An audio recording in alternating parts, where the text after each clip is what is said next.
বন্ধুরা, আবারও চলে এলাম আপনাদের মাঝে। না, আজকে কোনো গল্প শোনাবো না, আজকে একটা কবিতা পড়ে শোনাবো। বাংলা সাহিত্যের অসম্ভব জনপ্রিয় একজন লেখক সুনীল গঙ্গোপাধ্যায়। উপন্যাস, কবিতা সব ক্ষেত্রেই তার বিচরণ অদম্য। পড়ছি সুনীলের খুব বিখ্যাত কবিতা কেউ কথা রাখেনি।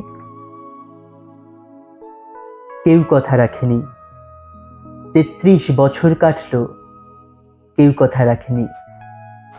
ছেলেবেলায় এক বৈষ্ণবী তার আগমনী গান হঠাৎ থামিয়ে বলেছিল, শুক্লা দ্বাদশীর দিন অন্তরাটুকু শুনিয়ে যাবে।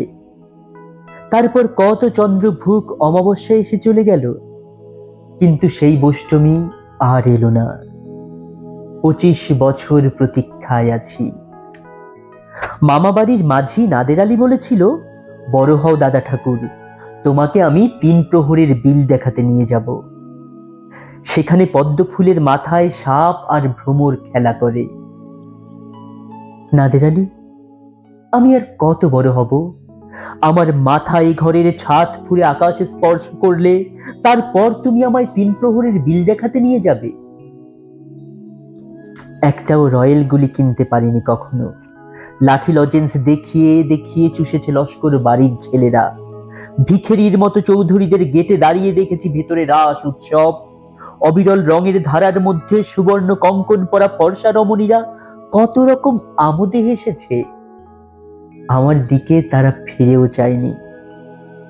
বাবা আমার কাঁধ ছুঁয়ে বলেছিলেন, দেখিস একদিন আমরাও। বাবা এখন অন্ধ, আমাদের দেখা হয়নি কিছুই। সেই রয়েলগুলি, সেই লাঠি লজেন, সেই রাস উৎসব আমায় কেউ ফিরিয়ে দেবে না আর। বুকের মধ্যে সুগন্ধি রুমাল রেখে বরুণা বলেছিল,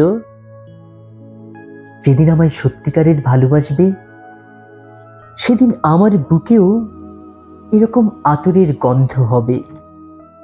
ভালোবাসার জন্য আমি হাতের মুঠোয় প্রাণ নিয়েছি, দুরন্ত ষাঁড়ের চোখে বেঁধেছি লাল কাপড়, বিশ্ব সংসার তন্ন তন্ন করে খুঁজে এনেছি ১০৮টি নীল পদ্ম।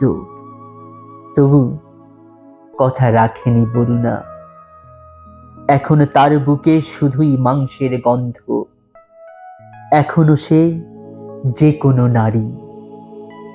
কেউ কথা রাখেনি, ৩৩ বছর কাটলো, কেউ কথা রাখে না। সবাইকে অনেক অনেক ধন্যবাদ। ভালো থাকুন, সুস্থ থাকুন এবং থাকুন সুন্দর।